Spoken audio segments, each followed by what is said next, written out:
Karibu sana ndugu mtazamaji, ndugu mfuatiliaji ambaye umenifollow na pia unanifuatilia mara kwa mara. Leo nimekuja na somo ambalo kidogo nitataka tuelezane zaidi kuhusu masuala ya agriculture. Na hapa leo tuko na topic ya cereal crops au mazao ya nafaka.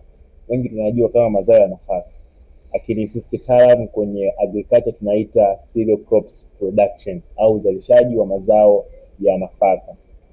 Sasa nitakuwa natumia lugha mbili. Kwa wale ambao watakuwa hawaelewi Kiswahili wanaweza kutumia lugha ya Kiingereza ili tukaweza kuelewana zaidi na tukaenda sawa kabisa.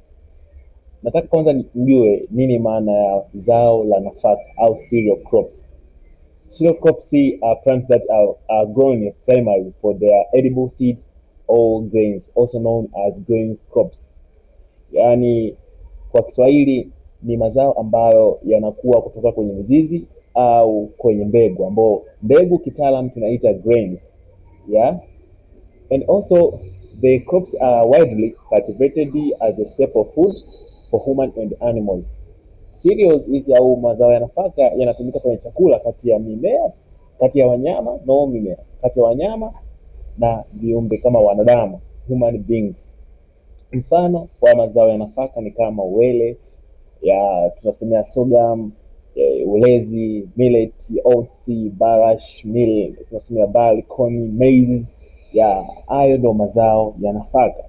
Mchele, rice, hayo ni mazao ya nafaka. Okay, tunaendelea na ningependa kabla tujaendelea zaidi watu waweze kucomment, waweze kutoa comment kama hili somo litapendeza zaidi tukaendelea nalo, mtindo wa masomo ya namna hii, tukaweza kuwafahamisha zaidi wanajamii namna gani ambavyo agriculture ipo, na kusoma agriculture kunapendeza sana. Kingine nitaka tuache na importance of cereal crops au muhimu wa mazao ya nafaka katika jamii. Cha kwanza, umuhimu wa mazao ya nafaka ni ina provide chakula. Tunapata chakula, watu wanafanya biashara, wanajipatia fedha, watu wanapata employment, wanaajiriwa. Hiyo ni faida mojawapo ya mazao ya nafaka au cereal crops.